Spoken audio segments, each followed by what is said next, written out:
2021 is here, so it is time to update our complete guide to Universal Orlando Resort for 2021. Our pocket guide to all you need to know when visiting Universal Orlando. This is episode 445 of the unofficial Universal Orlando podcast.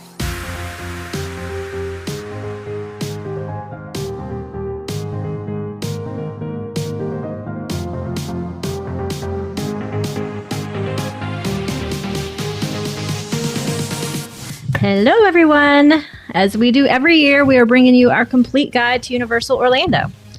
This is our pocket audio guide to the Universal Orlando Resort, covering everything you need to know about theme parks, hotels, and more, updated for 2021. This is by no means an exhaustive guide to Universal Orlando, but a pretty good overview for first-timers or those that haven't been in a while. We are all aware of the current restrictions that are in place due to COVID: masks, sanitizing, reduced capacity, social distancing, temperature checks, and more. But we're going to cover the resort as if things are normal and throw in the odd COVID comment if we feel it's relevant. So Chris, Michelle, that's down to you guys, because we haven't visited during COVID times, but... All right. Okey You got dokey. it. All right, so let's begin. Right, so Universal Orlando Resort, if you don't already know, currently consists of 2 theme parks, Universal Studios Florida and Islands of Adventure, a water theme park, Volcano Bay, a shopping and entertainment district, City Walk, 6 on-site hotels, the Portofino Bay, the Royal Pacific, the Hard Rock, the Cabana Bay Beach Resort, Sapphire Falls and Aventura, and 2 iDrive, which are technically classed as on-site hotels, the Endless Summer Resort, which consists of the Surfside Inn and Suites and the Dockside Inn and Suites. And they look lovely. They do. And the resort continues to expand. Now, we're not going to get too much into how to get to the resort, as there are many options. Many guests choose to drive. For these people, the current regular parking is currently $26 and Prime is $36.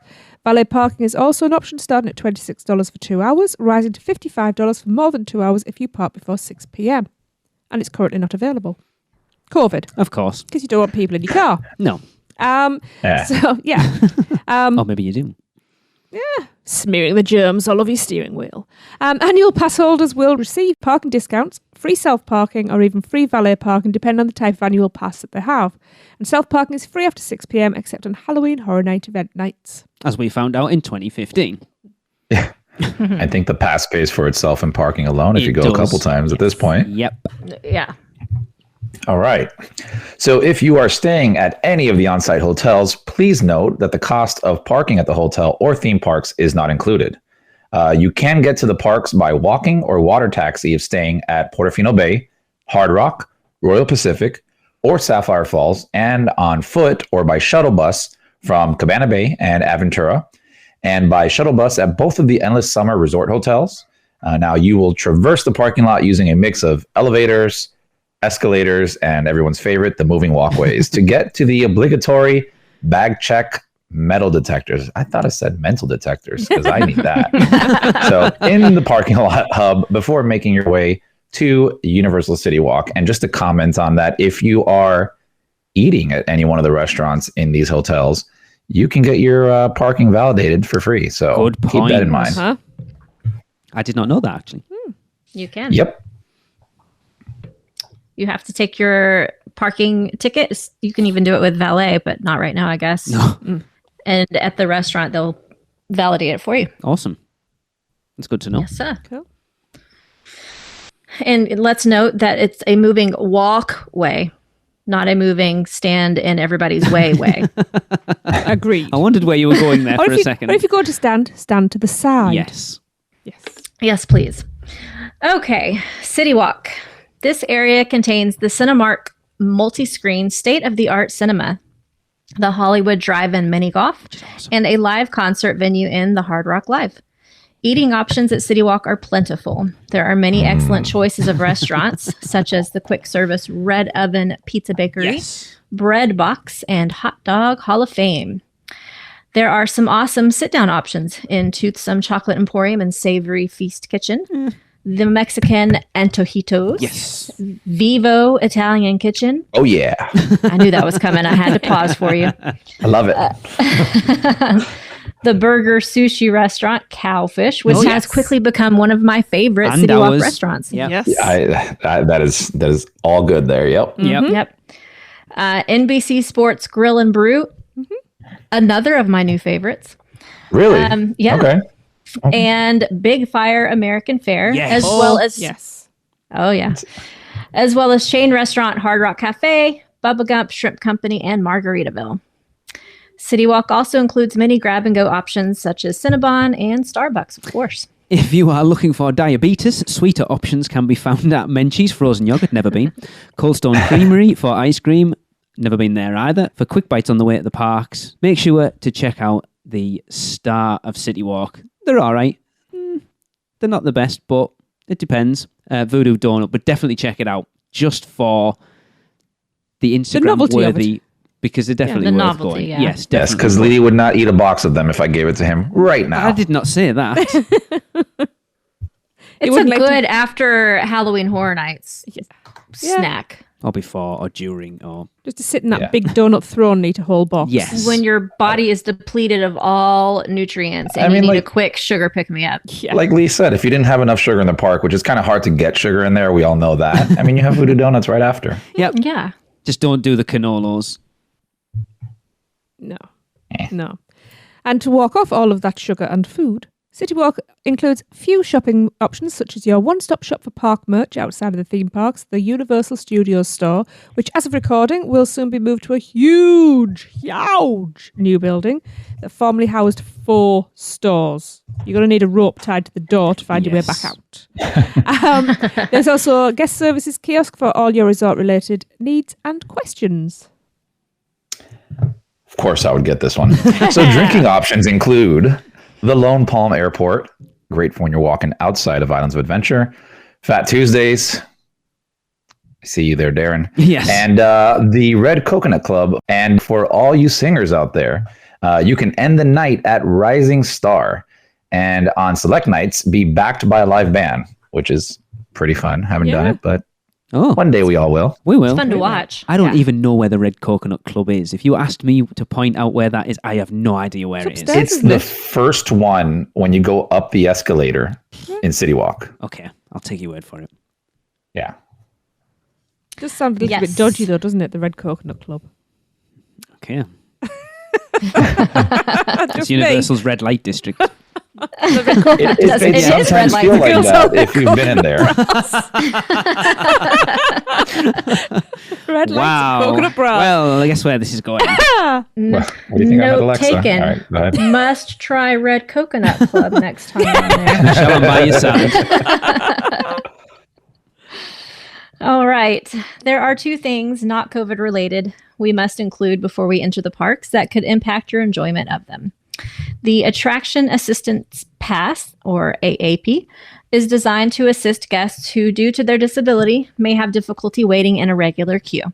If an attraction has a posted wait of 30 minutes or more, you will receive a return time to come back to the attraction and enter through the alternate queue.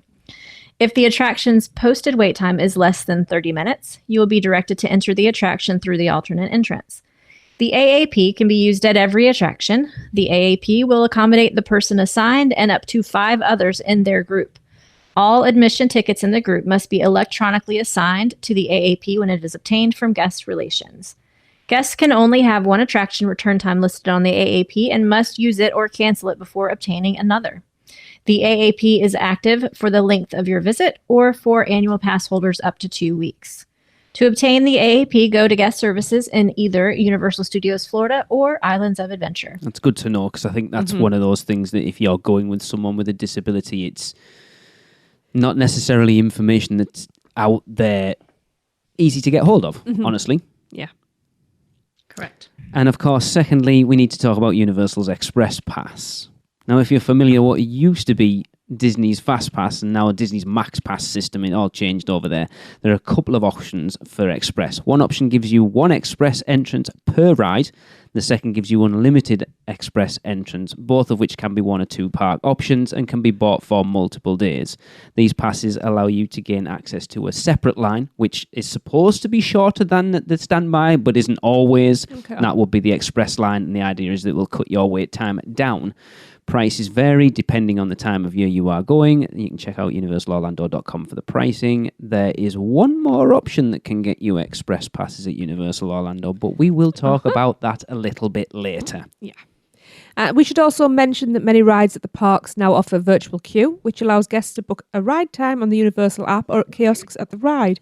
This allows them to virtually wait in line to go and do something else and come back when your allotted time is due. So make sure to download the official app to book your virtual line and for more details. And as we found out on the show last week, virtual wait times can get 20 minutes before park opens, and then new virtual lines are added. I think, did Chris say 11, 2 and 4? That rings a bell, yes. Yes. Yep. Interesting. All right. So one last thing to mention before we enter the parks are the lockers. Day lockers are available to rent at the entrance of both parks. Lockers are also available at most rides and are complimentary except on the water rides. Of course. Yeah. You are not permitted to take any items onto many rides at the resort.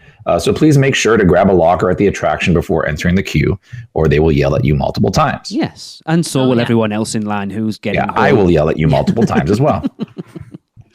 May I interject right there, though? There is an exception if you are somebody who needs to keep your bag with you because of a medical necessity, such as my daughter who has type 1 diabetes and needs her insulin and everything with her. You can let all of the team members know throughout the line, because you will be asked and yelled at many, many times trying to take your bag through the line. You just tell them that you have a medical bag and they'll wave you on through. And right before you get on the ride, they have special lockers there that they call medical lockers specifically for your bag. That's good to know. So we got very used to just holding up the bag saying medical bag before they could even yell at us, so that they knew to just let us on through. So if you are somebody that honestly, now don't take advantage of the system, but if you honestly need a bag with you, because before I knew about that, there were times where I've been in long lines with Audrey and she'd get low blood sugar and we had nothing with us, and that's scary. So if you honestly need it with you, there is an option there for you. Don't put yourself in danger. Good. It's good to know. That's really good to know. Yep. All right, so moving on. Speaking of restrictions, many of the attractions at Universal Orlando have height requirements. So if you are traveling with someone under 54 inches, check the app, Park Map, or the attraction for specific restrictions. Yep. And we will move into our first theme park, which is Universal's Islands of Adventure. Of course, moving through the entrance to the park, you will find Port of Entry. Stunning, stunning entrance to that park. You will pass the iconic Islands Lighthouse, which, for those of you who are interested, is inspired by the Pharos Lighthouse of Alexandria in Egypt, which apparently we've seen, but I don't remember. A Port of Entry contains 2 stores that are the Islands of Adventure Trading Company, which pretty much has any merch you want from Islands of Adventure in there, and your Universal Orlando-themed Christmas decorations can be found at Port of Entry Christmas. Yes. There's a couple of grab-and-go food options in the Croissant Moon Bakery, which is pretty awesome. And, of course, the obligatory theme park staple of Starbucks, as well as the Confisco Grill restaurant right at the top of Port of Entry on the right-hand side. And adjoining the Confisco Grill is the very popular Backwater Bar. Oh, yeah. Yes. Be sure to check out Port of Entry after dark if you can. Yes. It is stunning. And do you know what? If it's been raining and then it's after dark, so you've still got puddles on the floor, amazing photographs. Yes. So heading counterclockwise, the first land we happen across is Zeus Landing. Oh, I wonder why I got this one. This is based on the books of beloved children's writer Theodore Geisel. This area includes rides and attractions suited for families with smaller children, or us big kids as well. The Cat in the Hat is a dark ride-through story of the book. One Fish, Two Fish, Red Fish, Blue Fish is a spinner ride in which you may get wet as you follow along with the song, or don't, that's when you get wet. And Thomas and Lynette. And the Carousel is a carousel featuring Zeusian characters. And you pull on levers and the heads move or turn or ears twitch or make noises. It's so much fun. It actually moves faster than it looks. We had an interesting ride on it at the weekend. Yes, we did. It was so much fun. It was. Is Susian the technical term there? Because I like that. Yes. Oh, okay, cool. Cool. Finally, the High in the Sky Seuss Trolley Train Ride is a twin-track train ride above Seuss Landing, following the story of the Sylvester McMonkey, McBean, and the Sneetches. Yeah. There is one main eatery in Seuss Landing, and that is the quick service, which is Lee's favorite, Circus McGurkus Cafe Stupendous. I don't think it's anybody's favorite. It's pretty terrible, in all honesty, but it will serve a purpose, and I'll tell you what it is in a minute. Yes. And you can also get a unique selection of delicious tater tots at Green Eggs and Ham. And then Take get an hour them to and go make. and take them into Circus McGurkus and eat them there. Look, Circus has the ambiance. That's what it has. does. It does. does, yes. And the fact that Hi, this guy who's trying to train ride goes through Exactly. it and he can wave at people is awesome. Yep. Yeah. Sweet treats can be found at Snookers, sweet candy cookers. Snookers and Snookers, sweet candy cookers. There we go. And the two signature drinks of the area can be found at Moose Juice, Goose Juice. All of your Dr. Seuss gifts can be found in the Cats, Hats, and Things shop, Mulberry Street, and all the books you can read. That first shop generally smells of vomit. Yeah, it does. And I think it's The Cat and the more- Hat's Thing Shop. Yeah, it stinks. Moving out of Zeus Landing and stepping into the next island, we see that the Lost Continent is a lot smaller than it used. Is an area set amongst the ancient myths and legends of Greek gods. As I said, this area has shrank a lot since the park opened due to something that took over it, which we'll get to in a minute. And because of this, includes no rides, but it does feature a walk-through attraction, Poseidon's Fury. It is a multi-room show themed to an ancient battle between Poseidon and Lord Darkanon, and has not aged well. No, is it still It's closed? a at the former moment? shadow of itself. I don't know, honestly. I don't think it's open. Michelle, was it open when you were there? No. I don't think it's going to reopen. I think I really hope this is not like the, like they what is did it, with the- Barney. the stake in the heart. Yeah, it may well be. Yeah, it's a shame. It 'Cause- needs something, though. It needs, if they're going to do nothing, then Yeah. No, I don't it know. definitely just, dump 100,000 into it. I don't know how much a ride costs. Not 100,000, Chris. You won't get much for that, I'm afraid. That's what I'm saying. Okay, they changed the sign in the front for 100,000. Got it. All right, yeah. Yeah. Do something. Just update the screens, please. Yeah. Yeah. Please. Because it is stunning. Believe It's it. just very rooted in the 1990s at this Yeah. point. Definitely. Yeah. Do not miss, or I will come for you, the awesome Mystic Fountain in front of the now closed Sinbad Theatre. Because it's so cool. It's awesome. Especially if you just sit to one side and you just wait for people who don't know just to happen upon it. A lot of fun. Yeah. The Lost Continent contains a few places to eat, the highlight being the park's signature restaurant, Mythos. Which is awesome. The food. It is. Okay. Ambience again is Yeah. through the roof. Yeah. Oh, yeah. Yeah. The standout quick service venue is the Fire Eaters Grill. We like it. Doxagru's for kebabs and hummus. Which is somewhere I really want to go after watching Yes. seeing the one Michelle got when we were there for the weekender. Yeah. very yummy. Now, shopping is plentiful in this area too, and you can buy anything from coins and medallions forged and struck in front of your very eyes, to numerous collectibles, including a small armoury full of historic swords and daggers. But if you're travelling internationally, you won't be able to bring those good home. luck getting them back on the plane. I would say smuggle them, but I wouldn't recommend where you could put them. Look, in fairness, TSA weren't even letting people take those Coke bottles from Galaxy's Edge back home. Good luck getting a sword or a dagger back. Actually, do you know what? It'd probably be easier.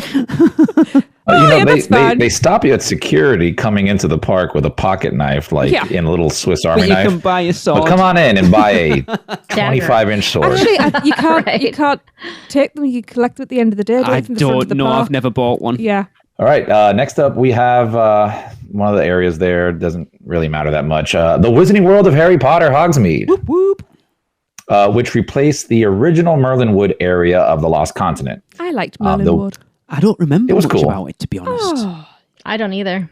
I remember the big tree restaurant. Yes, that's about all That's- I remember. always remember that. Yeah. The Enchanted Oak. That's the one. I remember Yeah. when Merlin wandered round. He was cool. Yeah. That was nice. I liked it. So the Wizarding World of Harry Potter Hogsmeade contains 3 rides. We have Flight of the Hippogriff, a non-inverted family coaster. That'll smash What? you back in. What's a non-inverted family? A non-inverted family. It's a non-inverted family. That's what We also have Harry Potter and the Forbidden Journey. This is a signature attraction of the area. Housed inside the Hogwarts castle, you will climb aboard an enchanted bench to do battle with the fire-breathing dragon. Why? Acromantula? The Whomping Willow, Dementors, and more in this state-of-the-art attraction that is a must-do.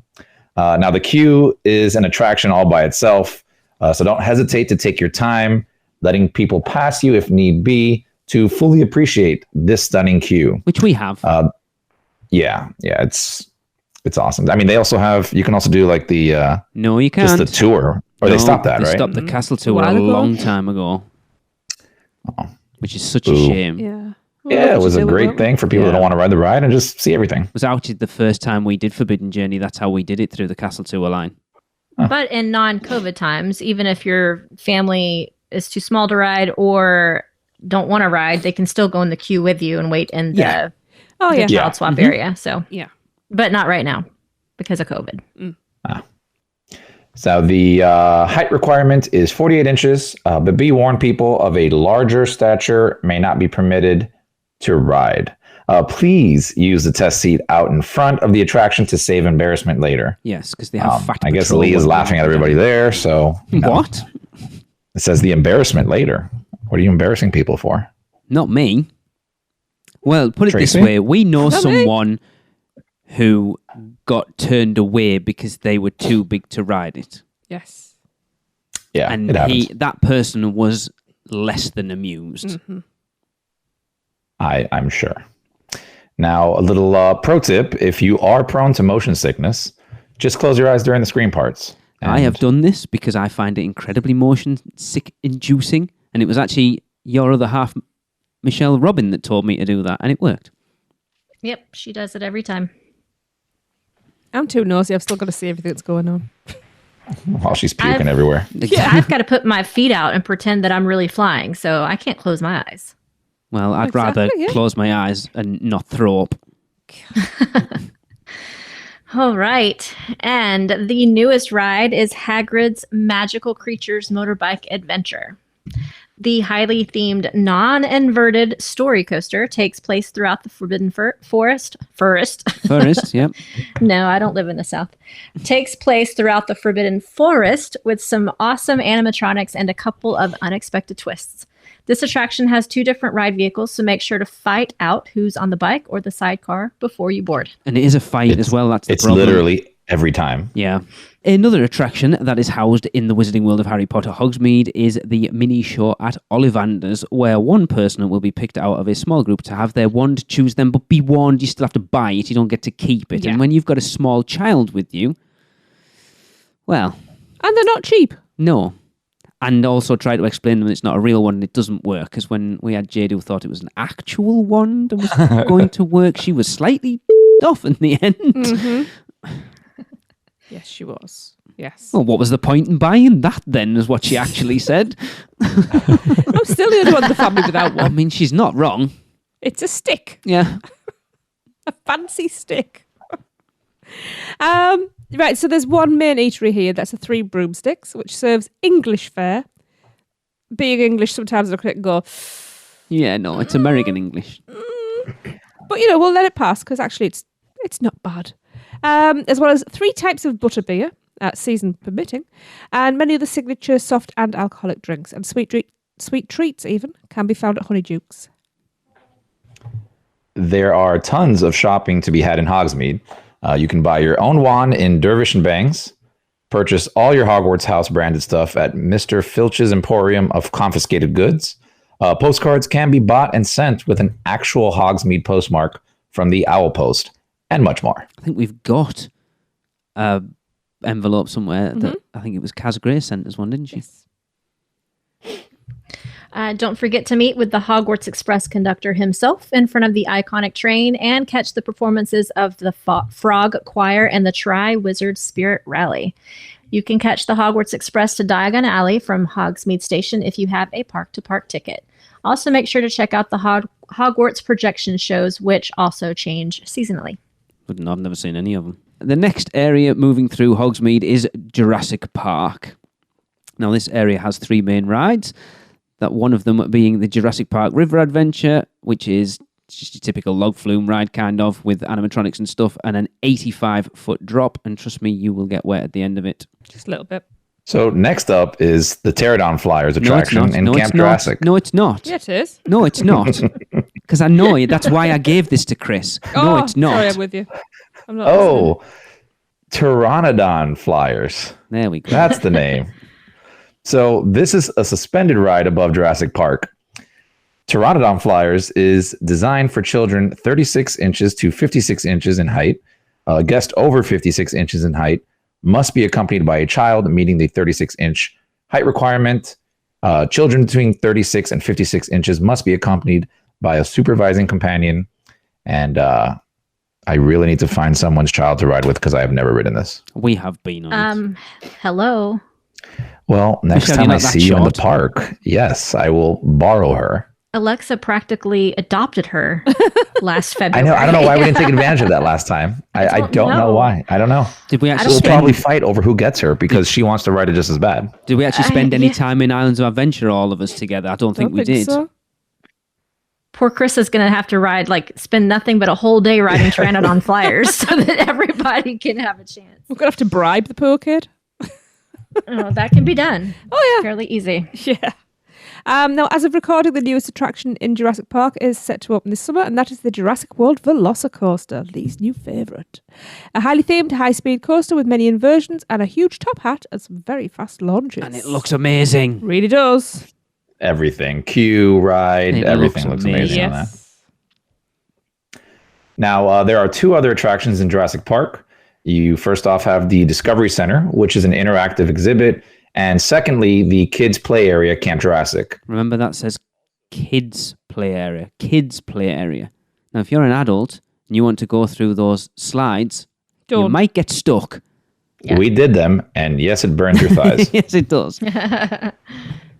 And last but not least, which this is super cool to do it if you haven't. You can also meet Blue the Raptor at the Raptor Encounter. It's awesome.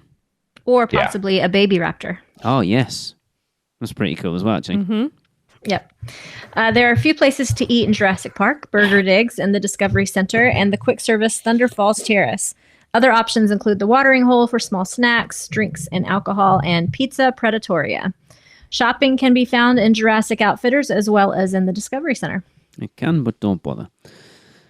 Apparently, I'm the one introducing all these islands. The next island we meet in our tour is Skull Island. Now, Skull Island isn't strictly a land, kind of just a little bit squished in between two. It only houses one attraction, but that one attraction is pretty awesome, and that is Skull Island Reign of Kong, which is a 3D Jeep ride attraction containing huge screens and an awesome animatronic at the end. Mm-hmm. Make sure to look to your right at the end to get incredible. the best view of it. It's Yes. awesome. Yes, you should.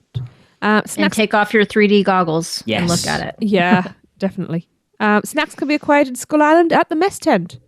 Now, Skull Island doesn't have a dedicated store, but King Kong merch can be purchased from many of the stores in the park and on City Walk. And there is a little tiny stand. There's a cart. Yeah, there's a little cart There's a little there cart. as you walk out. Yeah. So, ride, food, merch.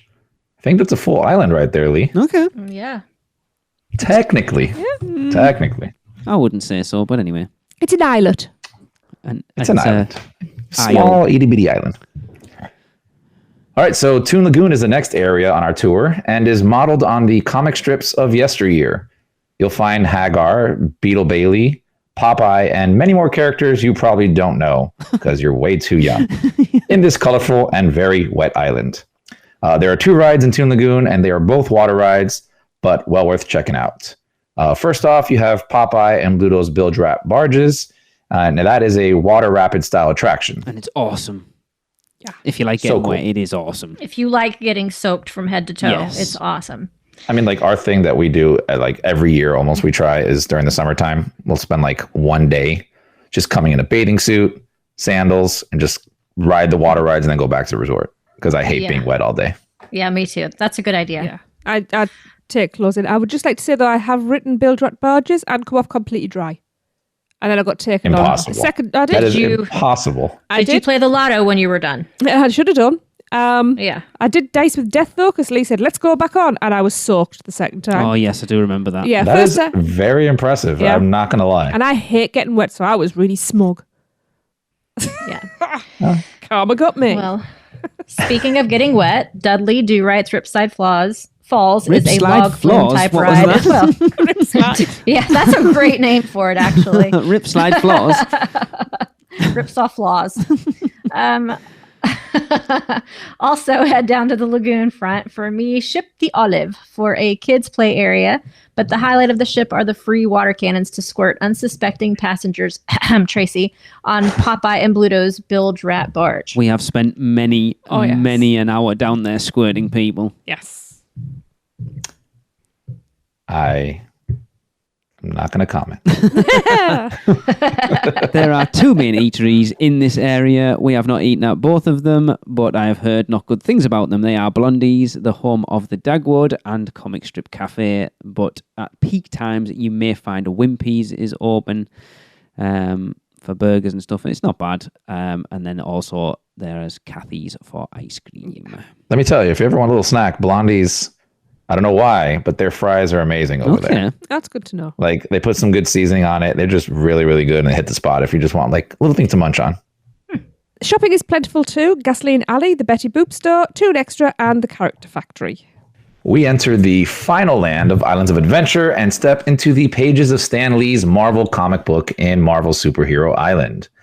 There are 4 attractions in this area. The first you will hit entering from Toon Lagoon is the Amazing Adventures of Spider-Man.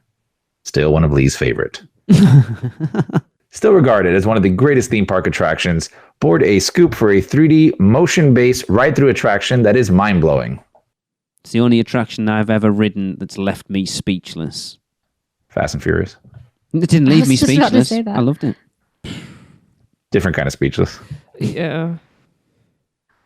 Up next, one I will not ride, Dr. Doom's Fearfall, a 200-foot drop tower.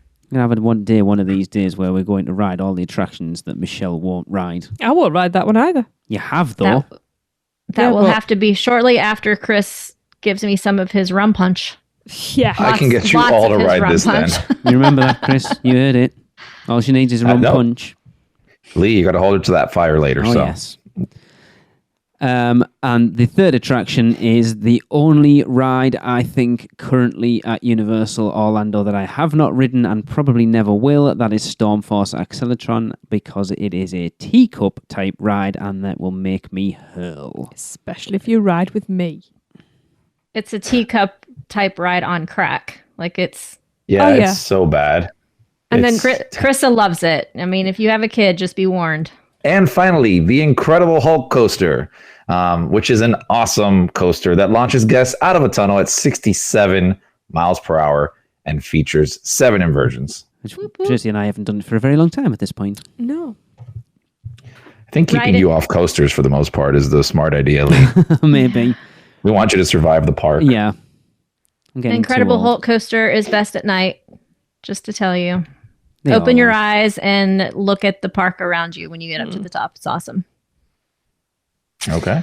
Alrighty. Marvel Superhero Island has 2 restaurants, both of which are quick service locations. Those are Cafe 4 and Captain America Diner. They're both crap, Cafe 4 was all right.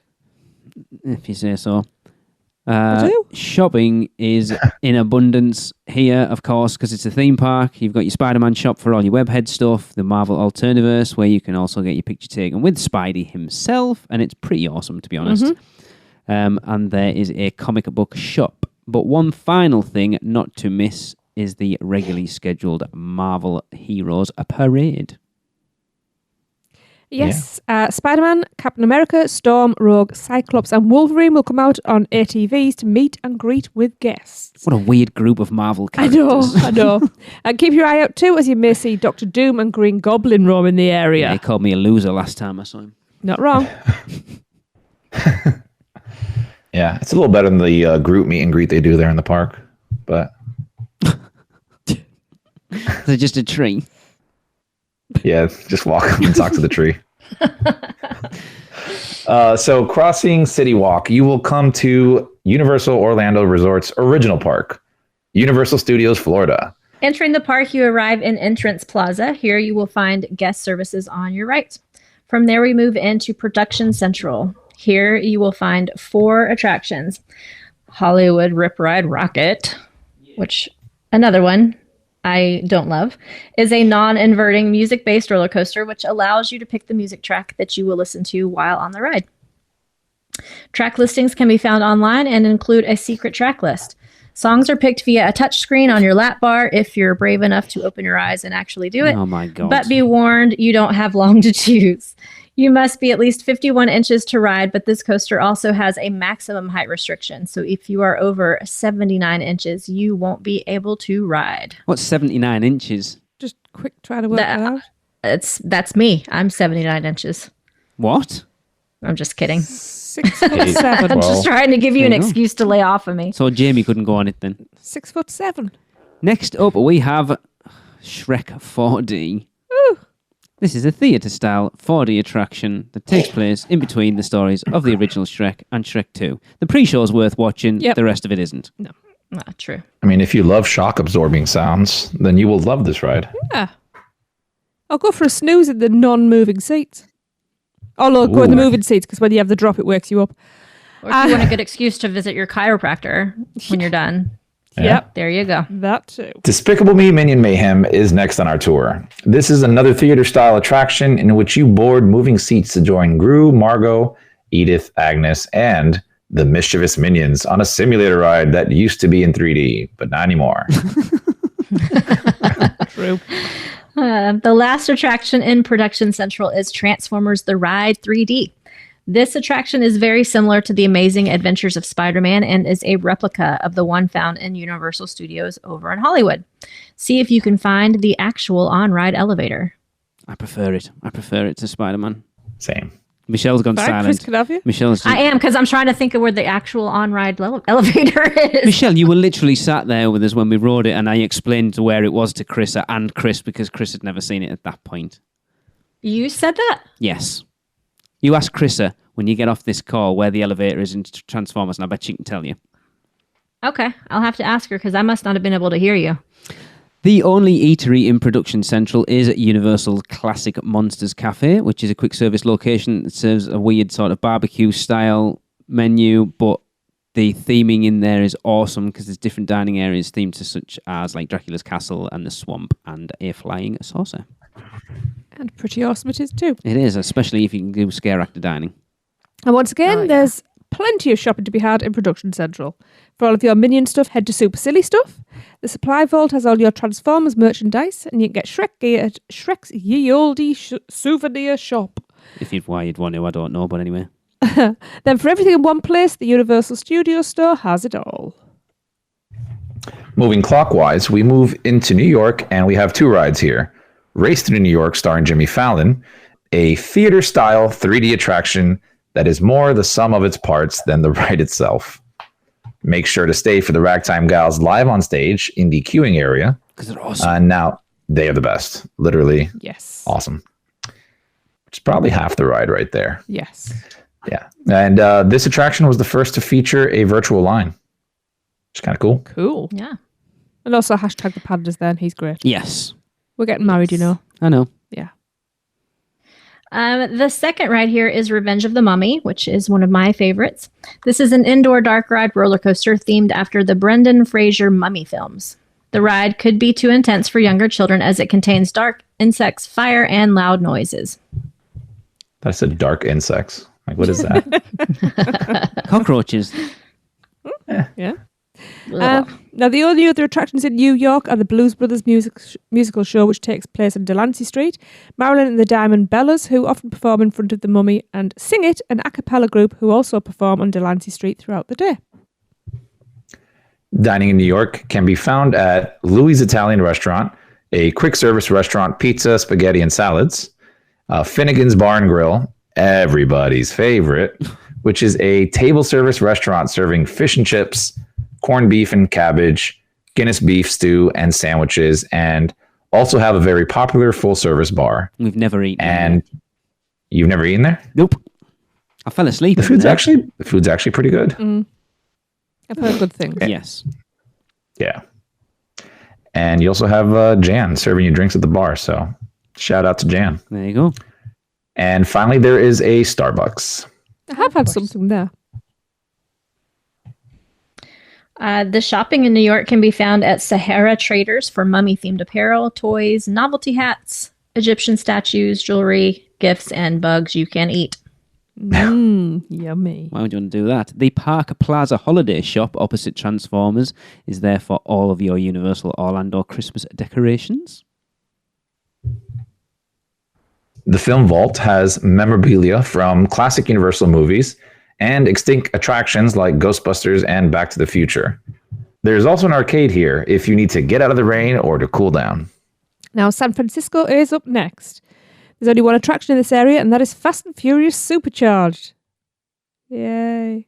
Love it, Family. man. Would you really call it an attraction? I don't know. Doesn't attract me. And it's I don't like that word.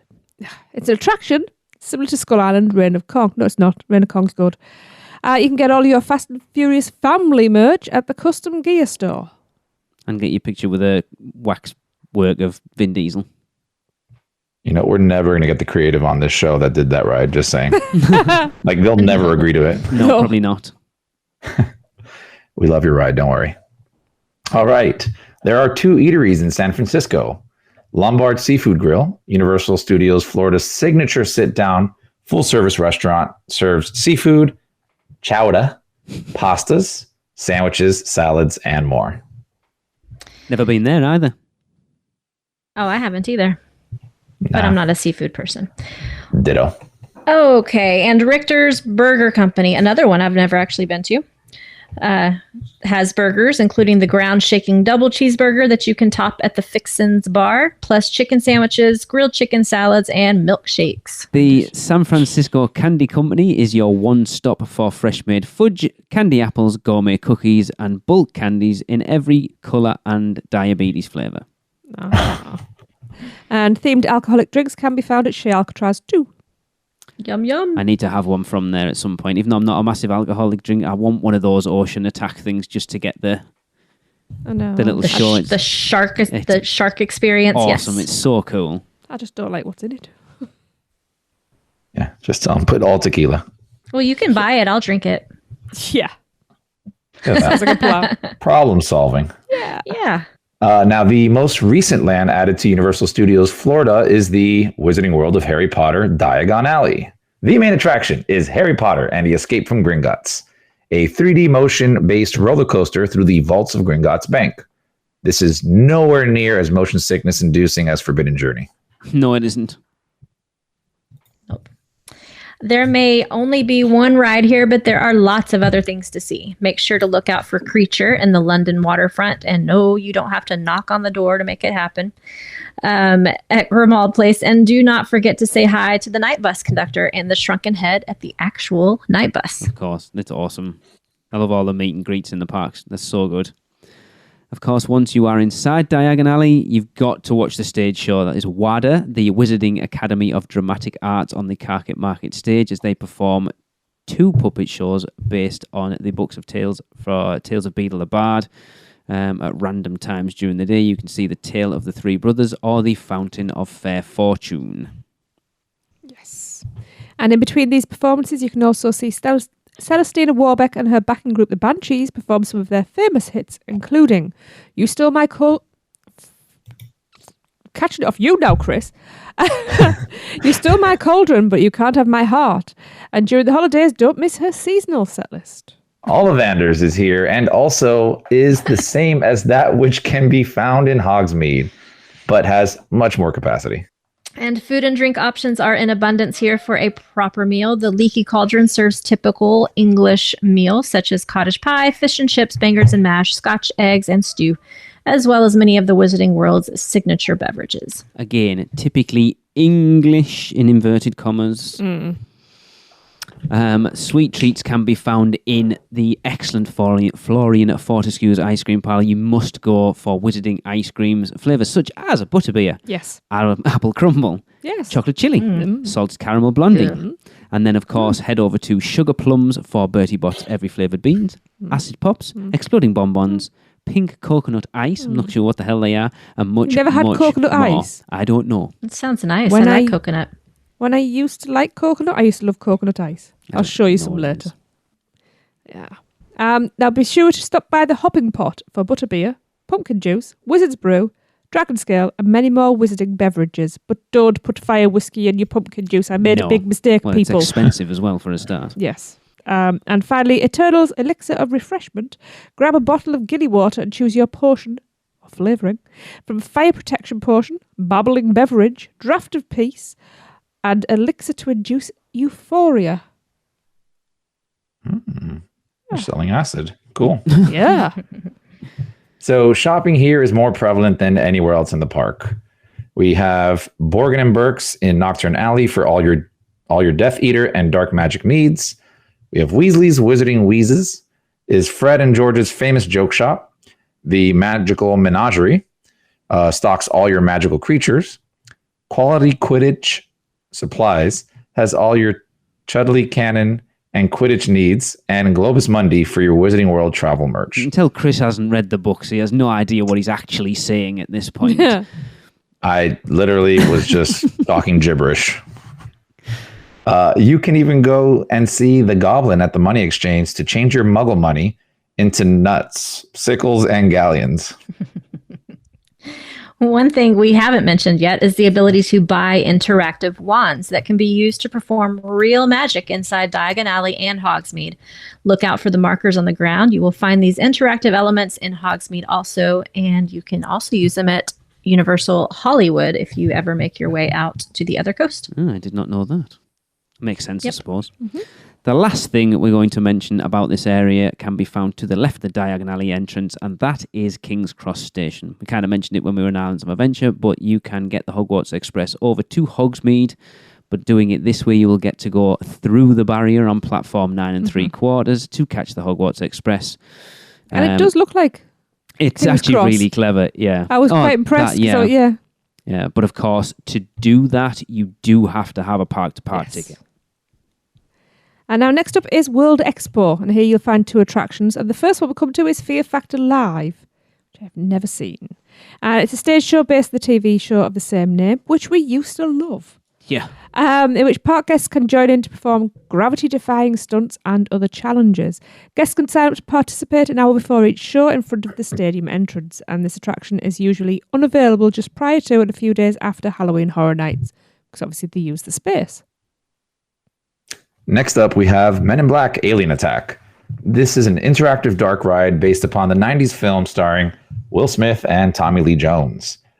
Shopping can be found at MIB Gear for a complete range of Men in Black gadgets and devices, plus MIB apparel, futuristic toys, holographic jewelry, an assortment of alien artifacts, and souvenirs and pop culture merch. It sounds like the most random bunch of crap in this theme park shop has ever seen. It's like really holographic jewelry. There's Marvel stuff. There's DC Loves stuff. Universal stuff. So can't you look at a statue of Superman in there? Yes. Yeah. Okay.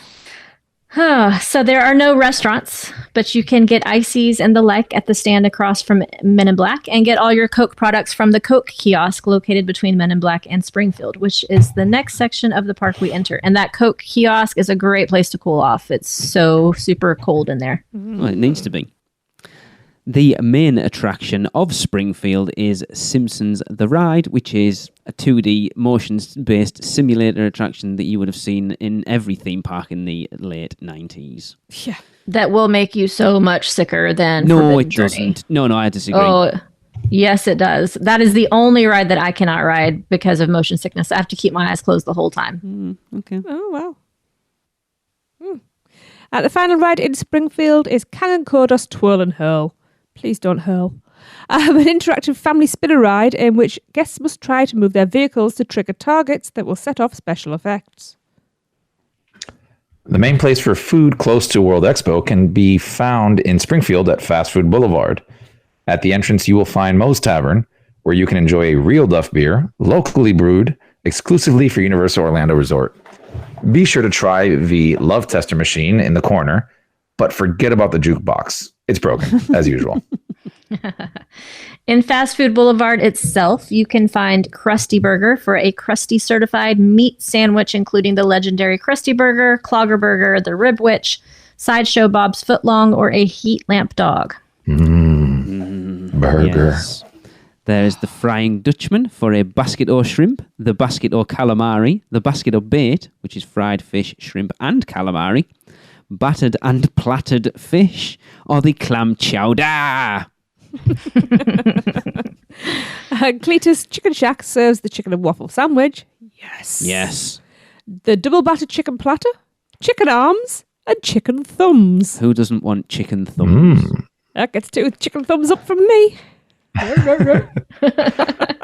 Luigi's Pizza for cheese pizza, the vegetarian pizza, or the meat likers pizza.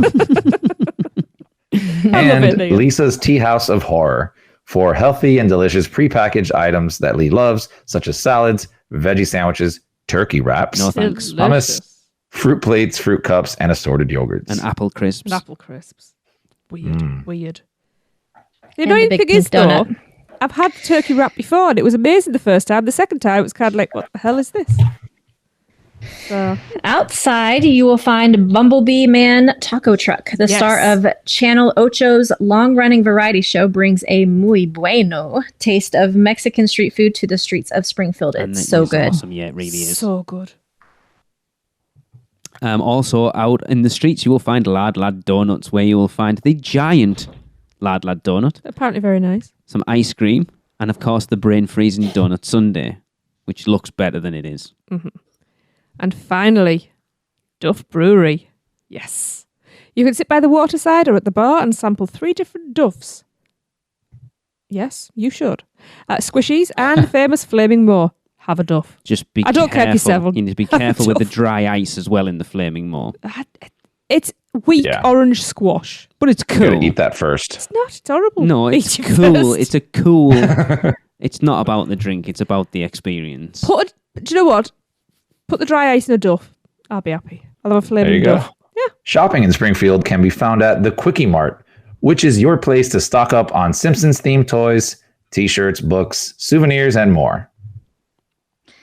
Next up, Woody Woodpecker's Kid Zone is Universal Studio Florida's area dedicated to kids and families. Here you will find many attractions for smaller kids. Woody Woodpecker's Nut House Coaster is a family roller coaster.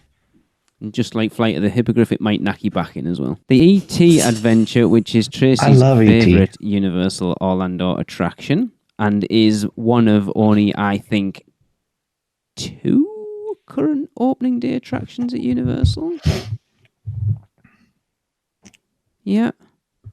It is a dark ride in which you ride bicycles as you go through the iconic journey of the movie of E.T. and then go some weird trippy planet thing at the end. It's mental, but it's funny. I love it. It's a trip. It really is an acid trip. Yeah. Now, only one show can be found in Kid Zone, and that's Animal Actors on Location, which is a theatre-style show in which you can see handlers showcase how filmmakers use animals in movies, and there are some cute animals. But not right now. This area also contains 2 huge children's play areas. Fievel's Playground. Kids can run, jump, climb, and bounce through this outdoor playground filled with oversized props from the films An American Tail and Fievel Goes West. Which your children will not know at all. I mean, I know it, so for sure other children are not going to know it. And Curious George Goes to Town. Curious little ones can explore the colorful animal show tent with plenty of play activities for toddlers and mamas who like to hit small children with foam balls. Lots of So fun. why haven't I ever been in there then? Kids Zone Dining can be found at the quick service Kids Zone Pizza Company, where there's pizza, and if you like Halloween Horror Nights, pizza fries can be there, but apparently is only open seasonally. And shopping here can be found at the not-to-be-missed SpongeBob Store Pants for all your bikini bottom goodies. And I love it in there because It's awesome, yeah. there's changing posters and there's the gags. The best thing is everywhere. every purchase comes with a free souvenir receipt. Yeah. Makes me laugh every time. There's also E.T.'s Toy Closet for E.T. merch and the Barney Store for all your Barney stuff. If it's still I was gonna open, say I'm which not assuming. actually sure the Barney Store's still open, but quite probably. Was it the Barney Store where I had my troll experience? Yes. Yeah. We had matching hair. It wasn't an internet troll, by the way. Oh. Moving on to the final area of Universal Studios Florida, we enter Hollywood. We have 2 attractions here. Entering from Kids Zone, we hit the Universal Horror Makeup Show first, which is a comedic stage show themed around horror movie effects that could be too much for smaller children. Nah, But take 'em. do not miss this Just show. enough for smaller children. The second attraction is the Bourne Stuntacular, a theater show that follows Jason Bourne around the globe as sinister characters pursue him. This action-packed show features thrilling chase scenes, punishing fistfights, death-defying leaps, and danger at every turn. And I am so desperate to see it. That looks awesome. It is so amazing. Dining in Hollywood can be found at Mel's Drive-In. It's a bit bland, but it's got burgers and fries, chicken sandwiches, chicken fingers, onion rings, root beer floats, frosty milkshakes in a 50s style setting. But that place looks its best during Halloween Horror Nights when it says Mel's Aw. Dine-In. I love Mel's. Hey, it's served good coffee in there. I'm fussy over my coffee and I like it from there. Schwab's Pharmacy is an old school soda fountain in which guests can purchase ice cream sundaes, milkshakes, malts, banana splits, Dole Whips and ice cream floats. But again, it's only open seasonally. Central Park Crepes for sweet and savory crepes at the entrance to Central Park. Something else I'm desperate to try. And finally, the Today Cafe for baked goods, freshly prepared salads, tasty sandwiches, and specialty coffees. Best place in the park for just a quick bite to eat. And matcha green tea puffs. Yes, please. Shopping can be found in... I'm not actually sure whether this shop's still called Cyber Image or whether it was ever called Cyber Image because it doesn't actually have a presence even on the Universal website, but it's the one at the end of Bourne, and you can buy all your Bourne stuff, and there's like classic monsters and all sorts of Universal crap in there. Cool shop. The Betty Boop store for all your Betty Boop themed collectibles, jewellery, toys, gifts and apparel. And the Hello Kitty shop in which you can purchase everything Hello Kitty and Sanrio, as well as meet Hello Kitty herself. And I think Jade and I basically wanted to buy one of everything in that store. She went mental in there, didn't she? I had to hold myself back as well. Williams of Hollywood sells props that were actually used in attractions around the parks. Yes. Yeah. Finally, we come to the Brown Derby Hat Shop for headwear of all types. The annual pass holder lounge can be found here, which is a calm, relaxing place for AP holders to chill, grab a drink, and more importantly, pick up their exclusive pins and magnets. And this month's is awesome. This month's pin is awesome. Oh, so good. Universal Studios Florida also offers a daily parade and a nighttime lagoon show. During normal operation, the Superstar Parade takes place in the park either mid-afternoon or early evening and features EB from Hop, Gru, the Girls, and Minions from Despicable Me, Dora and Diego, and SpongeBob SquarePants. Let's see if that comes back post-COVID. And the Lagoon Show is Universal's Cinematic Celebration, which is Universal Studios Florida's nighttime extravaganza. It features huge water screens and some little bit of fireworks. The show usually takes place around park close, but again, check your park maps. It's no marathon of mayhem, but worth a check. Have you taken a stroll down Diagon Alley and visited Gringotts Bank? Taken a ride through New York with Jimmy Fallon? Visited the Truffalo trees in Seuss Landing or hung out with a real-life Transformer? No? Then what are you waiting for? At Universal Orlando Resort, there truly is an option for everyone. Or if you're leaning a little more towards pixie dust rather than wands and potions, Disney destinations around the globe await your arrival. No matter the adventure, our sponsors have you covered. Be sure to let the experts at Mouse Muggle Travel Company take care of all your travel needs, earning the distinction of being an earmarked agency specializing in Disney destinations, as well as becoming one of the first to be named a You Preferred agency with Universal Parks and Resorts Vacations. Mouse Muggle Travel Company will ensure you receive top-rated customer service. Just visit mouseandmuggle.com to fill out a no-obligation quote request, or send your request to info@mouseandmuggle.com. Their team can take care of you no matter where in the world you want to go. With a flick of their wand and a little bit of pixie dust, the process will be so seamless, some might even say it's simply magical. And next up is Universal Orlando's water theme park, Volcano Bay. And as you know, Chris has refused to visit Volcano Bay until it's fully COVID restriction free, so we've left him back in the studios. Yeah. He'll be there. He's looking after the bags. It's all right. I'm surprised. This was his park, but Michelle, we're going to have to lean on you for little hints and tips for this one. Oh, no worries. Yeah. So, Volcano Bay can be accessed by a resort bus from the parking hub or by special walkway for those staying at Cabana Bay. And the park is split into 4 areas, which are the Volcano, Wave Village, Rainforest Village, and River Village. Oh, it's all villages. It is all villages. So One of the main features of Volcano Bay is their Tapu Tapu wristbands. You'll use it to ride most of the attractions at the park by using the virtual line, activate interactive surprises, open rental lockers, make cash-free payments, and more. Oh, and more. I wonder what else you can do with it. The volcano contains just one attraction, and that is the interactive Vol, the Spirit of Krakatoa, which is about the only thing we've really experienced attraction-wise at Volcano Bay. Quite cool, though. It is quite cool. Yeah. Now, moving clockwise from the entrance, we come to the Rainforest Village, and it contains 8 slides that I am probably going to hash up every single name. We're all going to mess these names up, don't Speak worry. for yourself, thank you. Oh, someone's just set himself up there. Might even his homework. Yeah. We have the Carla and Tainui serpentine body slides, which trapdoors plunge 2 guests not together. No. Separate trapdoors. Oh, that could be painful. Separate trapdoors plunge 2 guests separately down clear, separate intertwining tubes before sending them splashing into the turquoise waters below. Good God, that would really hurt if you did it together, wouldn't it? My mind's gone in a completely different direction, but please let's move on. Wow, okay. Yes, let's go to the oh yeah and oh no drop slides. You can take the plunge down a serpentine adventure that ends 6 feet above an awaiting pool. Well, one of them does. One of them, it's about 3 feet. Yeah. That's a fun place to just sit and watch, because I'm not a slide rider, but I do enjoy watching other people's slides. So that's a fun one, just to see unsuspecting people like drop when they weren't really Expecting it. expecting that at the end. Yeah. All right. I have no idea how to say this. Maku Puihi round raft rides.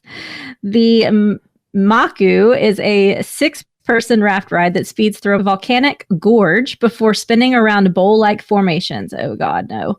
When a geyser blasts, you're sucked into a watery vortex and deposited into a calm pool at the canyon's end. Is that the big blue one that's got like the big toilet bowl? Yeah. Yeah. It looks pretty awesome. Yeah. And Puihi is also a multi-person rafting ride where you feel the thrill of zero gravity hang time before you explode out into the far side of an immense funnel, then splash your way to the bottom. Interesting. Zero gravity on a water slide? Right? I'm trying to think of which one that would be. Next to Pooh, and it's next to Maku. Do you think that's the one that has the big Funnel. like wall almost that you kind of go up and then I thought that was fall the back other down? one. I thought that was Maybe- I thought maybe that that was was the other Maku. one. Yeah. We're Don't terrible know. at this, by the way. Don't listen to us, But people. You really are. Puihi explosions don't sound good in a No, water shut up. ride. This was Chris's territory. Moving on, we have Taniwa tubes, which are apparently split into 2, and you have Tonga, which is the Waturi mirrored at the coiling trunks of the tallest puka trees when they built 2 curving green water slides. Try both tracks, but watch out for the tiki statues that surprise you with sprays of water, of course. Cool. And Reiki is a head massage. No, it's not. It's inspired by twisting roots of the puka trees. The Waturi built 2 twisting blue water slides. And then we have Punga Races, which is a single rider mat slide down 4 lanes through underwater sea caves. And to this day, the first racer to cross the finish line receives a celebratory spray of water. That's not easy to say. A special salute from Punga himself. Oh, I don't want to know where that spray comes from then.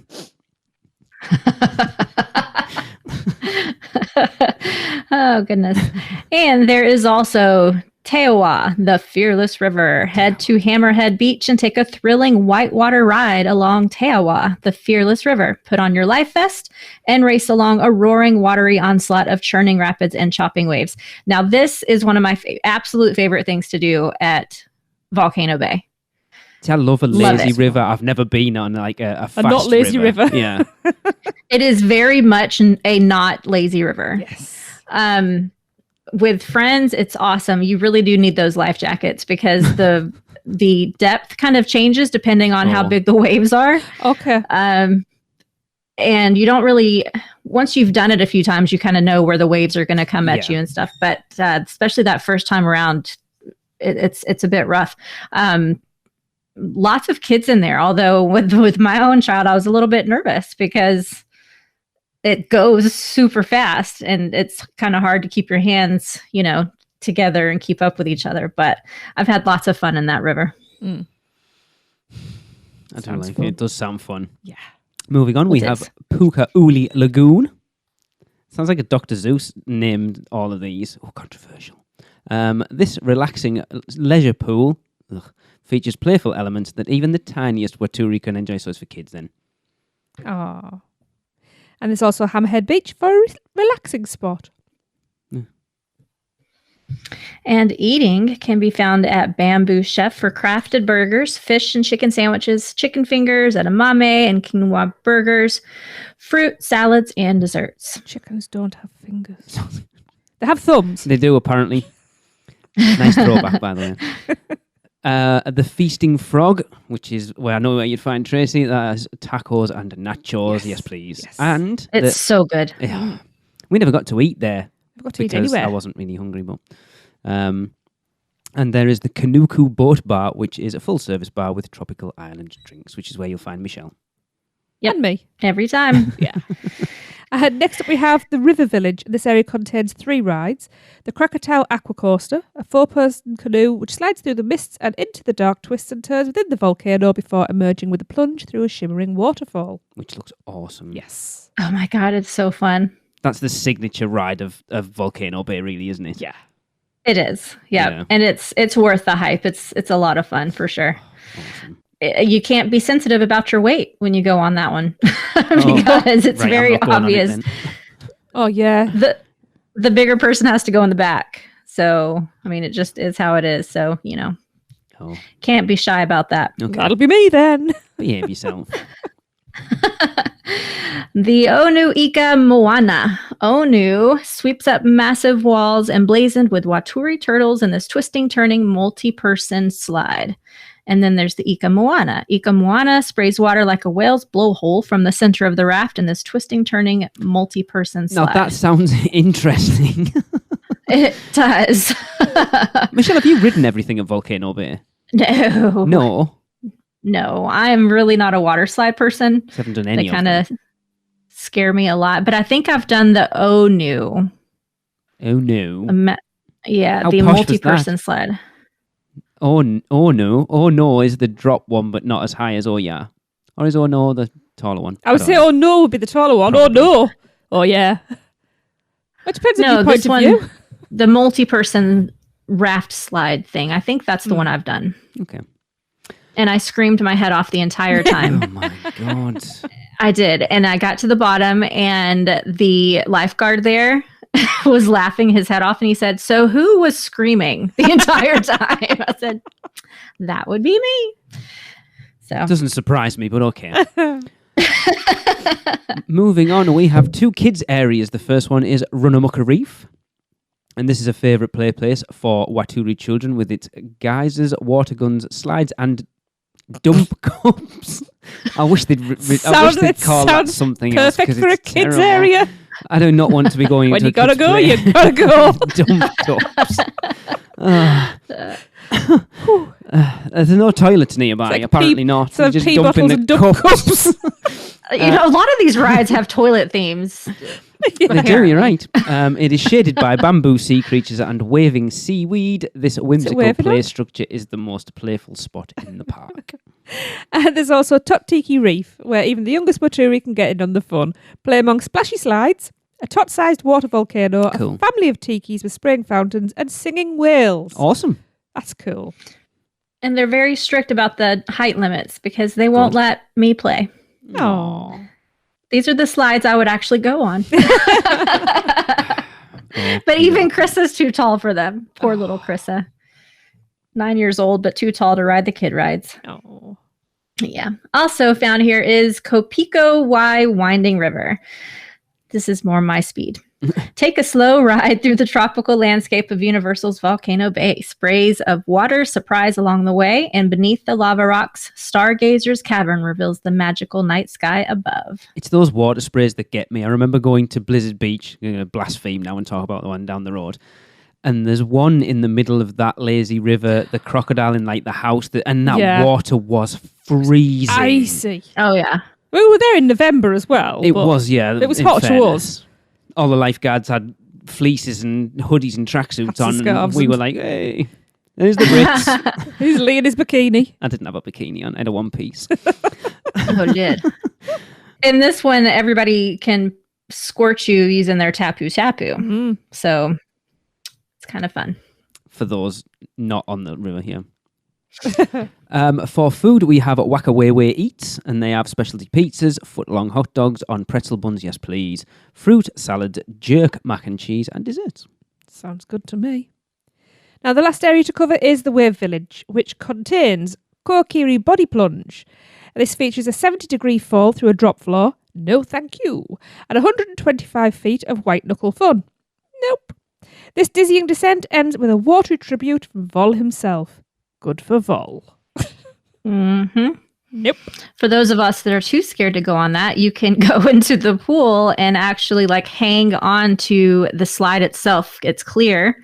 And when the people come through the tube, they like shoot right past you. It's kind of fun. Cool. All right. The reef. Watch the bravest Waturi ride Ko'okiri from the comfort of this peaceful leisure pool. Look at that. A clear plexi tube shoots straight through the 5.5-foot deep shallows, which feature its own private waterfall, perfect for frolicking. I don't know that it's perfect for frolicking, but frolicking not frowned upon in the parks. Yeah, the lifeguards might get onto you for frolicking, but you can go back there, and the waterfall is super, super strong.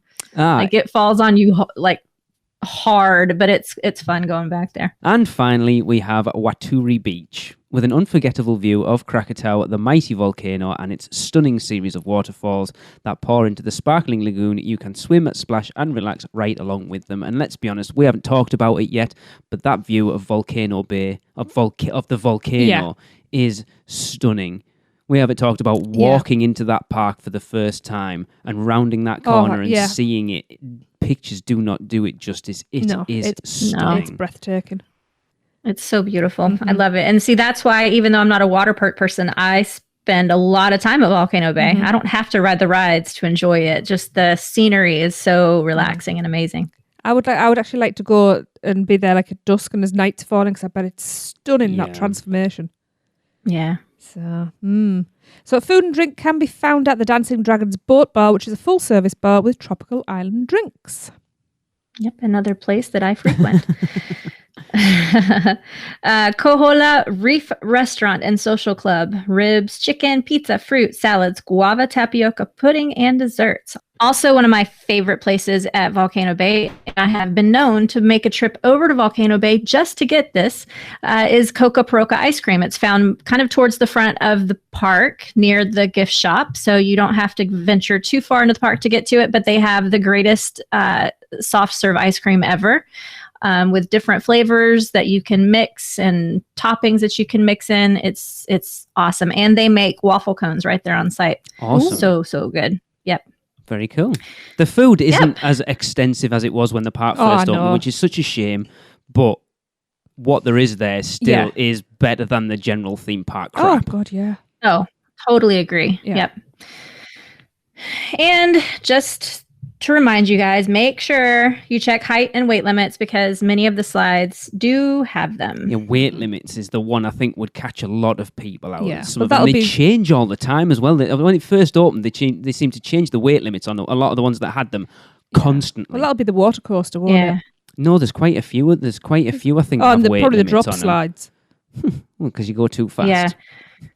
And don't worry, because they're not going to make you stand on a scale and everybody around you see your weight. The scales kind of blend into the floor. Yeah. So they just have you stand there, and I don't know exactly where the team member is able to read it. I've never been able to see the screen where they're able to see the weight. So there's a camera, you don't have to worry about it. There's a camera, and they flash it up at the front of the park for everybody coming in. It goes straight to the Facebook page. Yeah. But they are very discreet about it. So That's good. Good, but Forbidden Journey when that first but opens. still check it before you go, just Definitely. to know. Right, when you are at Volcano Bay, being able to lounge is one of the things you are going to need to do, so make sure to look into your options for seating, as there are quite a few. There's just regular lounges scattered throughout the park, but there are upcharges as well. The Volcano Bay offers premium seating, which is a pair of padded lounge chairs with an adjustable shade canopy, a lockbox, and an area attendant to provide food and drink service. These seats start at $50 for a pair of lounges, which I actually don't that's think really that's bad. good. Oh, I think it's great. Yeah. Seriously. Because you have it for the whole day. Yep. And just being able to have somebody bring you your food and drink is worth it. Oh, yeah. I would actually say having somewhere to put your stuff in and lock it is probably one of the biggest benefits for that. Yeah. That's true. Because, I mean, if you're bringing anything with you at all, you really need to rent a locker anyway. And that's going to cost you, last time I was there, I think it was about $15 just for the locker itself. So. Yeah. And then that's $30 for two of you if you haven't got a locker each. So $50 isn't bad. Yep. Well, if I ever do that, they're going to get the steps in because I'm eating all day long. I'm just going to sit and eat. So, Which is Your why the poor next wallet. one's much in your more in your ballpark. But that's the one. Yeah. So yes, then they offer single and family cabanas, which come with towel service, padded lounge chairs, complimentary fruit and snack basket, small fridge, and a concierge service. Now the single cabanas start at $159.99 plus tax. The family cabanas start at $299.99 plus tax. $160 isn't Yeah. bad. You get that, and they're pretty cool actually. And singles, what is that for 2 people then? No, I think it's just for No, I think it's 6 people are allowed in there. Oh, I thought that was a family one. No, the family suite holds up to 16 people. holy crap. Single cabana, this is off of the Universal website. Single cabana holds up to 6 people. Family suites hold up to 16 people. Wow. Jesus. Okay. Wow. 16, like you could get like 3 or 4 families in there, and if you split it, that $300 isn't bad at all. As long as it's families that you know, Yeah. because I always end up getting stuck talking to the No, strangers. of course it's family because you book it yourself. I But the thing know. is, because you get your own little No. tapu thing in there, so you can book all your rides through Yeah. there without having to go in and stuff as well. And like you say, you've got a runner basically just goes, fetch me food. Yep. This is something Exactly. that is on my wish list to do when we go there, because I'm not the biggest water park fan, but I like being in water parks. Yeah, I'm the And same. the idea too. for me, because we never have downtime on our holidays, the idea for me to be able to take a book and actually sit and read and veg out for a bit is bliss. So I'd be bored Well. after half an hour, but Let's make it happen. I want to do that. I don't. Well, you Well, go somewhere Tracy, else. you can come with me. Thank you can you. come with me. There's reasons why, and I'm not getting into Girls' it right now. Day. Well, Chris will probably join us too. Girls' Day. Finishing up our tour of Universal Orlando Resort, we will look at the Lowe's operated on-site hotels. They are split into 4 categories: value, prime value, preferred, and premier. Hotel privileges include early park admission, resort-wide charging privileges with room key, and complimentary delivery of merchandise purchased throughout the resort to your hotel. The 2 value hotels actually sit on the corner of iDrive and Universal Boulevard and are the resort's newest properties. The Endless Summer Resort is split into the Surfside Inn and Suites and the Dockside Inn and Suites. This fun, family-oriented resort introduces extra affordability to your Universal vacation. Both sides feature spacious 2-bedroom suites that sleep up to 6, making it the perfect spot for families of any size to experience a Universal Orlando Resort vacation. Both hotels have free regular shuttles to Universal Orlando Resort, pools, many food and drink options, and much more. And apparently you can walk there. You can walk to the park from there. I think You Seth can. said he did No, it. yeah, you can. It's just a long Yeah, walk. you just wouldn't do it. Yeah. Moving on, the next one, Universal's Aventura Hotel, which is a prime value hotel, is the modern and stylish place to stay and is within walking distance of Universal's Volcano Bay and offers great views of all 3 Universal Orlando theme parks and is underscored by a design that is vibrant, free-flowing, and calming. Michelle, have you stayed at Aventura? I have. I will get there in a second then. It contains a mix of standard rooms, family suites that sleep up to 5. How was it? It's not my favorite resort that Universal has, but it is very modern. I love all of the technology in the rooms. You're able to turn on the lights and order room service and control the TV with an iPad that's in your room. So that's kind of cool. It just seemed very sterile to me. It's all very white and very... Like, I want to stay every resort on property, but that's one It smacks of a conference like, hotel. It would be just like at the bottom of the list, really. I was like, I'll stay at all the rest and then just do that, just to sort of Tick it off the box. Tick it off the list. Yeah, just you know to tick it off the list. Yeah. It feels very IKEA. Oh, in well, that then case, we'll I love love it. it. You mean I did love the rooftop bar. Yeah. The rooftop bar is amazing. Yes. Okay. Speaking of. Yes. So dining here, we have Bar 17 Bistro. And this is on the rooftop of Aventura, as you may have just heard. And offers unique dishes as well as classic fare and custom crafted cocktails. They sound dangerous. The view from the top of there's got to be amazing. Yes. Oh, it is beautiful. And they do have very interesting signature cocktails that are made with very fresh ingredients. Like I ordered a strawberry daiquiri, which is like the most basic thing in the world, but they made it with all fresh ingredients and they threw in some extra healthy crap. I don't know. But it wasn't your standard strawberry daiquiri. Okay. Moving on. Urban Pantry. This food hall has international flavors at the Roast Kitchen, a custom wok dish at the Asian Station, or burgers and pizza made to order. Open for breakfast, lunch, dinner, and snacks. Sounds like a good place. It is. It was pretty pricey, though, I thought. I've heard that about a lot of the places at Aventura, to be honest.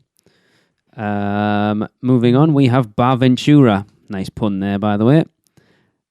This lobby bar is contemporary and inviting. This breezy and comfortable meeting space is the perfect before or after dinner hangout.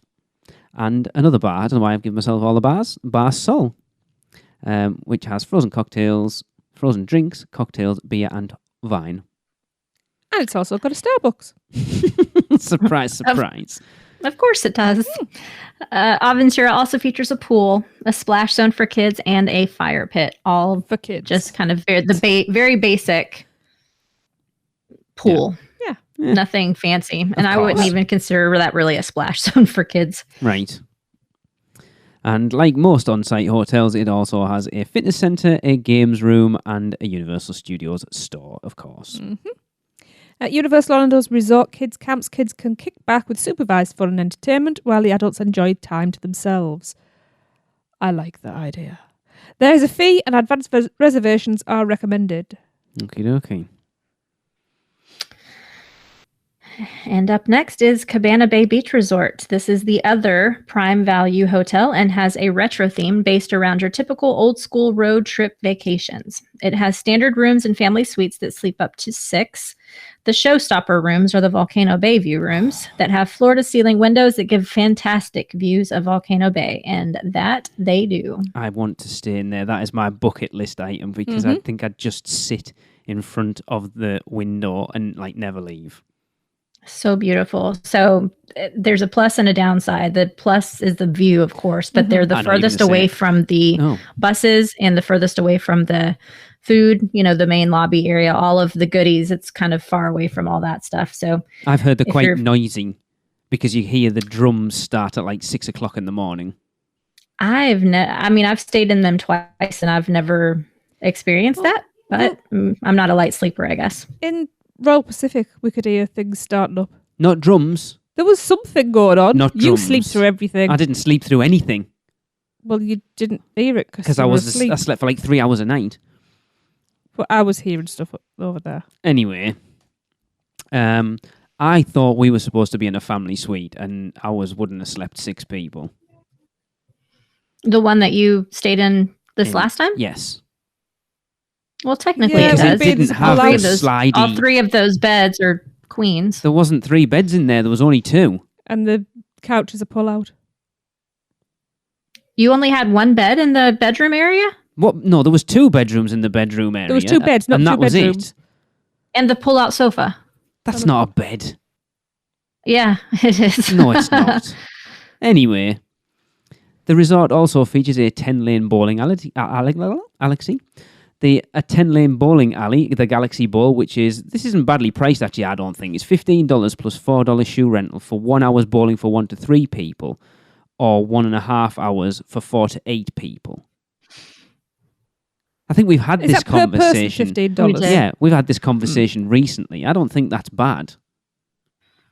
I think it's $15 for the lane plus $4 per person for the shoes. Okay, See, that's really good. No, that's cheap. That's really unbelievably cheap if that's the case. Cabana Bay has 2 pools, one with a water slide and the other has a lazy river. How much of a lazy river is it, Michelle? How long does it take lazy. to go? How long does it take to go around it? Oh, A week? I don't know, 6 or 7 minutes, but it's it's small, but it moves so slow and it's very shallow. So you pretty much need something to float on. Otherwise, you're just walking.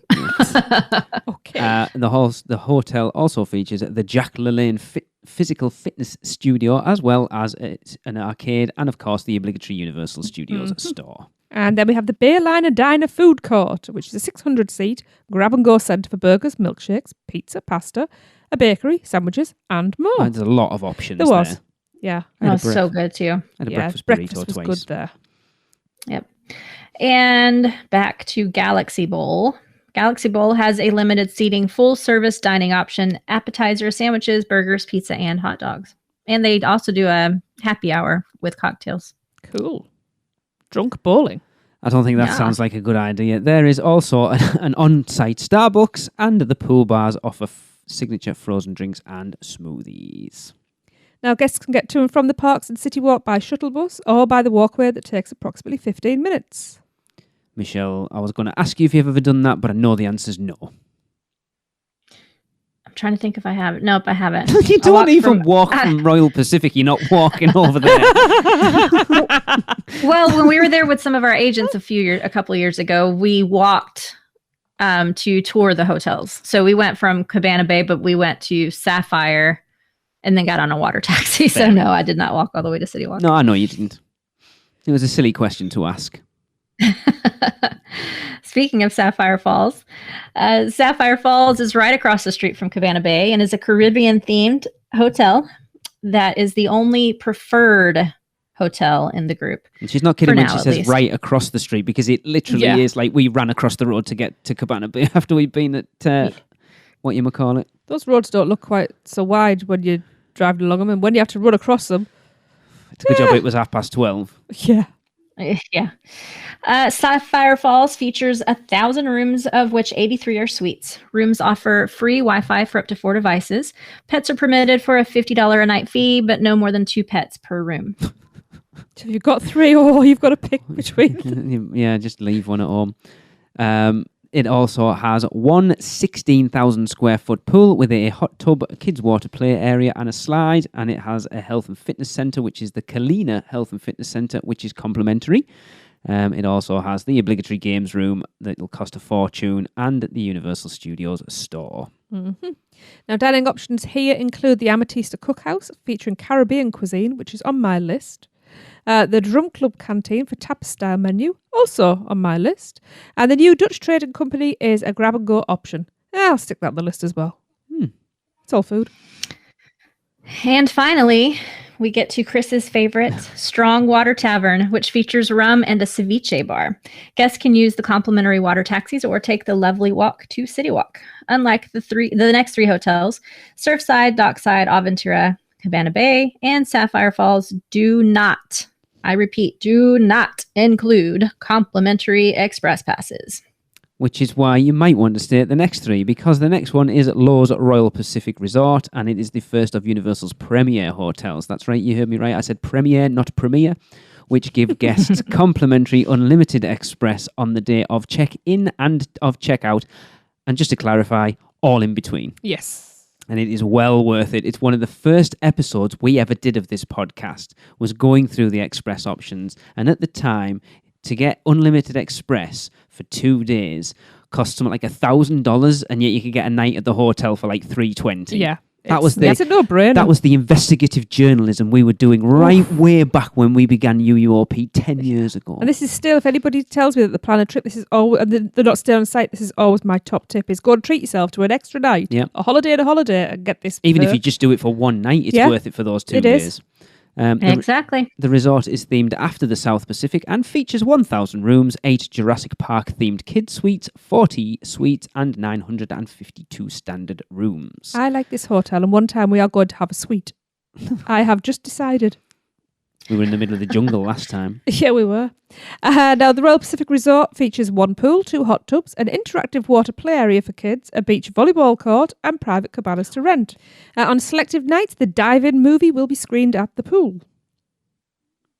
Dining consists of the Islands Dining Room, which offers traditional breakfast with a Polynesian twist. And oh my God, it's so good. Yes. I'm drooling. And Pan-Asian cuisine for dinner. I wish I was just hungry that first morning we went, because I just wasn't. I wasn't even hungry, and I ate plenty. You wait. Well, next time we know to schedule that breakfast later in the that's week. a good idea. Instead of the beginning. Yes. Somewhere I know Tracy is desperate to go to and we haven't yet is the Orchid Court Lounge and Sushi Bar, which serves sushi and South Seas martinis. Yes. There's a new lobby marketplace that has just opened, the Tuk Tuk Market, which has got grab-and-go stuff for breakfast and whatever through the day. And then there is the Bula Bar and Grill, which is your poolside eatery. Awesome. And then there's Jake's American Bar for lunch and dinner, serving burgers, chicken, fish, and more. More. I like more. Yes. The Royal Pacific Resort also hosts the Wantalan Luau. Not right now, but they will again, I'm sure. Yeah. Yes. A weekly Hawaiian dinner show featuring an all-you-can-eat buffet of Polynesian specialties, live Hawaiian music, and traditional hula dancing. A character breakfast is also held at the resort. Again, not now, but it will again in the future, I'm sure. Yeah, they don't. I'm not a massive character meal person, but Universal miss out on them. They don't do anywhere near enough.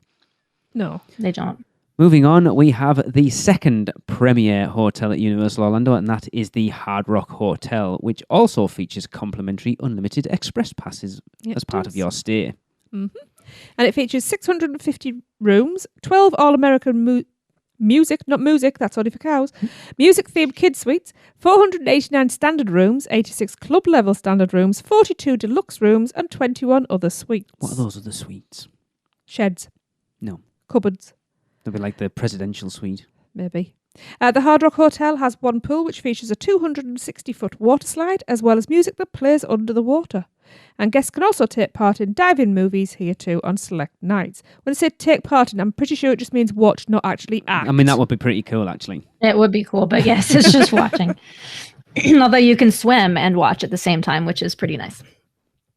There are 2 main dining options at the Hard Rock Hotel.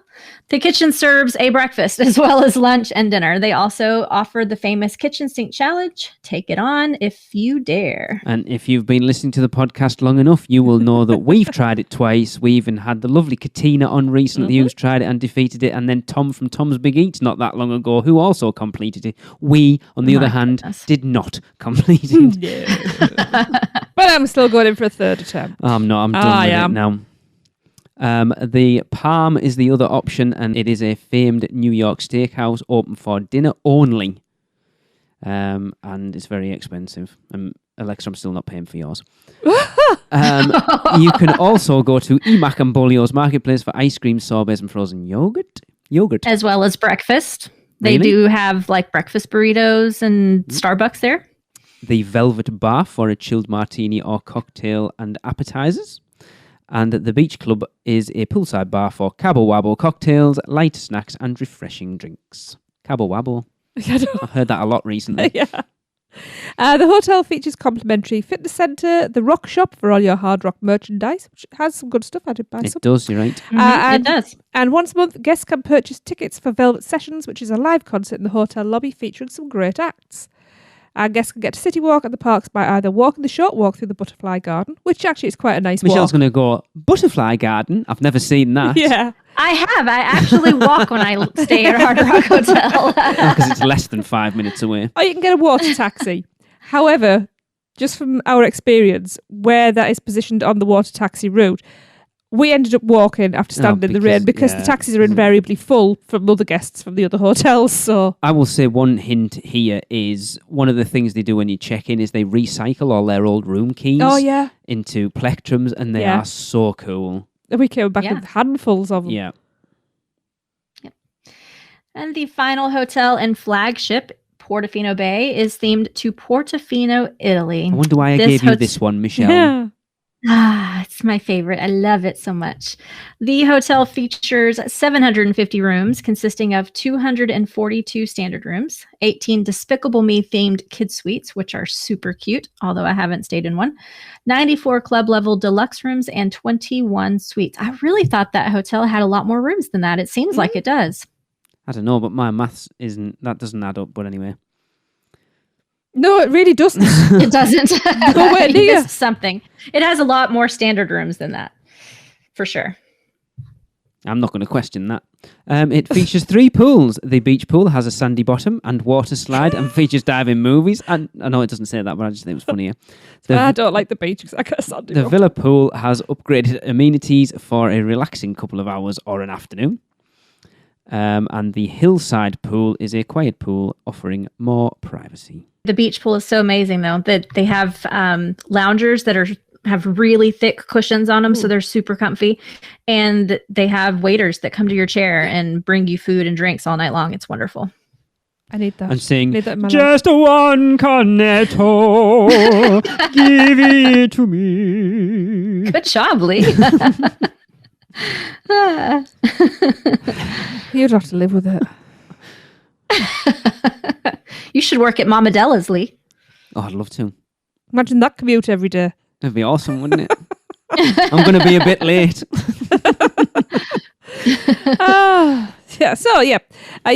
Dining options here. Mama Della's Ristorante for authentic Italian cuisine.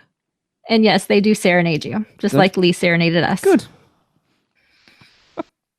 Oh, and then we have Biche Ristorante, which is an exquisite culinary voyage. Sounds interesting.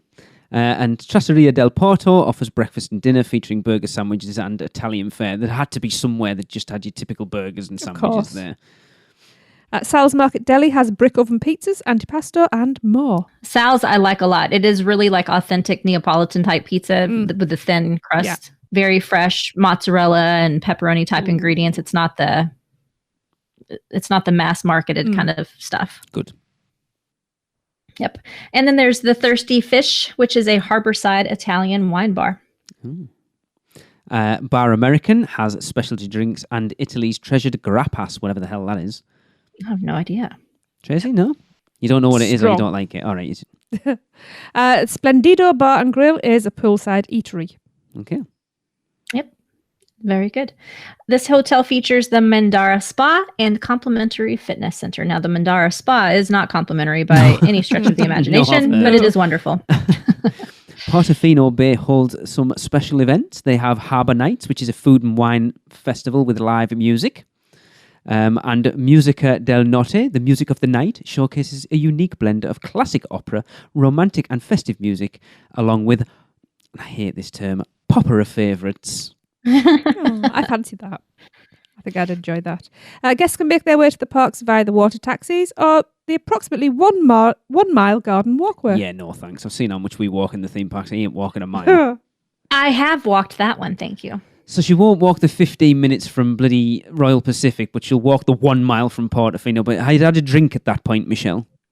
No, it was 4:00 in the morning and I was trying to get to the opening of to the opening of Hagrid's. You see, the sensible option would have been to stay at the Hard Rock and anyway. Why? Because it's closer. You can stay at this. It wasn't available. It was the opening of Hagrid's. Yeah. Fair enough. And the water taxi wouldn't show up and I didn't want to be at the back of the line. So I hauled butt and practically jogged, really, that whole walkway. Yeah, no thanks. Anyway, Universal Orlando Resort also hosts many seasonal events too. Universal Orlando's Christian Rock Festival, Rock the Universe, comes to the resort in January. February, March, and April sees Universal's Mardi Gras celebrations come to Universal Studios Florida with themed food, a parade, and ordinarily some big name bands make this a fantastic event. Mm-hmm. Yep. And then September, October, and some of November sees the country's leading Halloween event take over Universal Studios Florida. Halloween Horror Nights is a must-see event for any scare attraction fan as the park is transformed into the things from your nightmares. We like it a little bit, apparently. We have a little announcement for Halloween Horror Nights, but we're going to wait until next week. Oh. Yeah. Whoop, whoop. Oh, and finally, throughout December, and November, some of November. Okay. Yes, true. Yeah, sees the holidays take over the resort with the Holiday Parade featuring Macy's and performances by Mannheim Steamroller at Universal Studios Florida. And The Grinch comes to town for Grinchmas at Islands of Adventure. Please check universalorlando.com for more details on these events. Because they are awesome. We haven't done the holidays, but Mardi Gras is amazing. Halloween Horror Nights is... I can't believe I'm having to wait for the holidays. Gutted. You might be waiting longer for Halloween Horror Nights at this point, but we'll wait and see what happens. So that is it. That is our overview of Universal Orlando Resort. As we said at the very beginning, it is not an exhaustive list. There are much, much more things to delve into, but we thought this was enough to give the average visitor something to get the most out of the resort and hopefully give you the info you need to be able to enjoy most of the things that Universal Orlando has to offer. And for more in-depth information, check out the unofficial guide to Universal Orlando by the lovely Seth Kabursky, and that's available to Amazon. Yeah, and you can also hear him on our show every other week. Absolutely. Yes, we love Seth. Yeah. And, speaking of lovely people, to book your next trip, be sure to get in touch with our sponsors, Mouse and Muggle Travel Company. I hear they're quite nice. They're all right. They've done us all right in the past. Yeah. They're so amazing. They're the absolute best people to work with ever. They know everything there is to know about Universal Orlando, and they will just make your trip go off without a hitch. And of course, for more in-depth information, discussion, and chat, go back into our archive and continue to listen to the podcast. And of course, enjoy your next visit to Universal Orlando Resort. Guess that wraps things up for another unofficial Universal Orlando podcast. You guys did all right. Follow us on Facebook, Instagram, Twitter, YouTube, and Pinterest, keyword UUO Podcast. Listen and subscribe to us on Apple Podcasts, Spotify, Google Podcasts, Stitcher, or anywhere podcasts are found. You can find our blog at uuopodcast.com. Send us your spews, which Lou gets your poo recordings, questions, or comments to podcast@uuopodcast.com.